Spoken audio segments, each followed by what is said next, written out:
У человека есть иджтихад, усилие, усердие какое-то. Так вот, человек так строг к себе, так он переживает и так заботится о своем состоянии внутреннем, что он думает, а это случайно не показное ли то, что я делаю?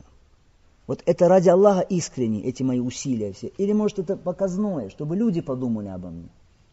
Аллах, братья, это море без границ. Человек, если будет честен с собой, то вскроются многие вещи для него. Действительно ли эти усилия ради Аллаха или это показное? И человек не возвеличивается своими усилиями. Вот я то сделал, это. Не возвеличивается. Он переживает, а это случайно не показное ли. Он не успокаивается. Человек совершает ради Аллаха, совершает, но даже боится вспоминать, что он там сделал хорошего. Потому что боится чего? Боится тщеславия и боится самодовольства. Боится, что вот зайдет в сердце самодовольство, вот я какой хороший. А если зайдет самодовольство в сердце, все. В глазах Аллаха пал человек тогда. Тогда его деяния сводятся на ноль. Настоящий правдивый человек такой.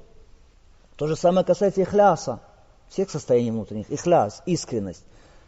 Искренний человек понимает, что это Аллах дал ему эту искренность. И еще и думает, а действительно ли я искренний вообще на самом деле?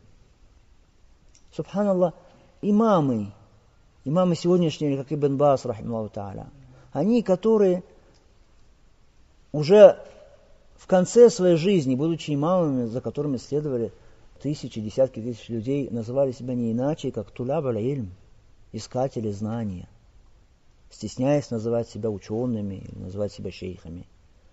К сожалению, люди, не имеющие знаний, являющиеся невеждами, претендуют на титулы шейхов и знатоков религии, не боясь Аллаха субхану ва тааля.